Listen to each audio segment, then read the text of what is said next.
देश में total lockdown के दूसरे चरण को समाप्त होने में अब कुछ ही दिन बाकी रह गए हैं और पूरी उम्मीद की जा रही है कि जो टोटल लॉकडाउन है ये पूरी तरह से नहीं समाप्त होगा।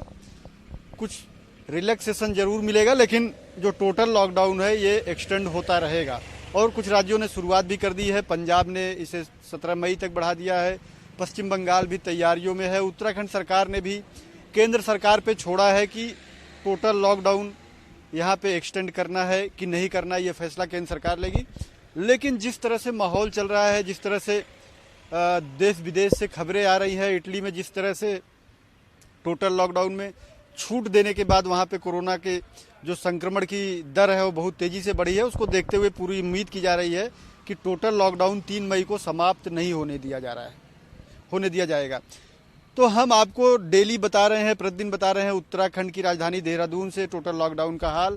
आज हम खड़े हैं देहरादून के रेसकोर्स चौक पे। आप देख सकते हैं ये जो चौक है ये सामान्य दिनों में बेहद बिजी चौक होता है। हमारे सामने आप देख सकते हैं ये घंटाघर जाने का ये मुख्य रोड है, इसको ईसी रोड बोलते हैं। और इसके बाद जो है मुख्यमंत्री सचिवालय जाने का, मसूरी जाने का, राजपुर जाने का यही रास्ता है मुख्य।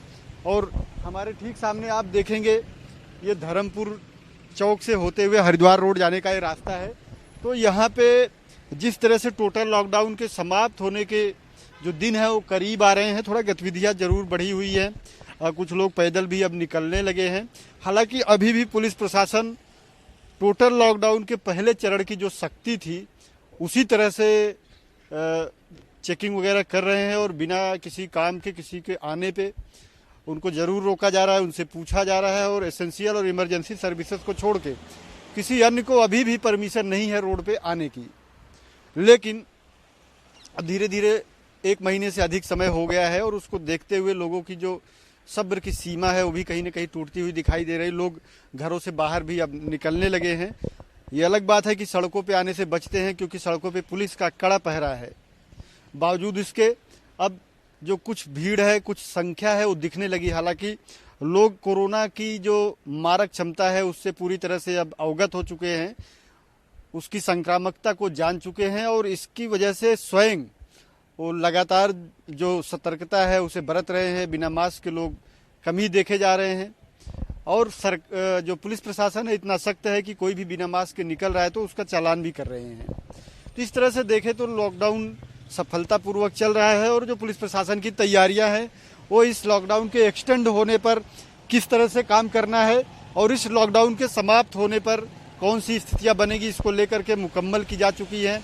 पुलिस प्रशासन की पूरी तैयारी पूरी हो चुकी है कि किस तरह से इस कोरोना नामक महामारी से जो जंग जारी है उसे लड़ना है। हालांकि उत्तराखंड में पॉजिटिव केसेस की संख्या बहुत कम है। अभी तक सिर्फ 55 लोग पॉजिटिव पाए गए हैं, जिसमें से 36 लोग स्वस्थ होकर अपने अपने घरों को जा चुके हैं। एक बेहतर और सकारात्मक संकेत है। लेकिन बावजूद इसके जिस तरह से ऋषिकेश एम्स में संक्रमण अचानक बहुत तेजी से असिम्प्टोमेटिक जो पेशेंट्स पाए गए पॉजिटिव, वो चिंता का विषय है। सरकार उसको लेकर के काफ़ी चिंतित है।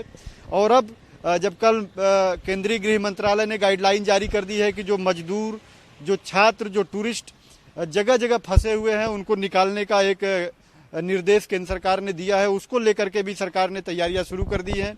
और कंट्रोल रूम उनका बराबर काम कर रहा है। कंट्रोल रूम में टेलीफोन की संख्या भी बढ़ा दी गई है, जिससे अधिकतम लोगों की जो अपील है, जो उनका अनुरोध है, सरकार तक पहुंचे और सरकार उसको प्लानिंग करके उसे एग्जीक्यूट कर सके। तो इस तरह से देखें आने वाले दिनों में यानी अगले 1 सप्ताह बेहद महत्वपूर्ण होने वाले हैं उत्तराखंड के लिए और ऐसे लोगों के लिए जो जगह जगह फंसे हैं।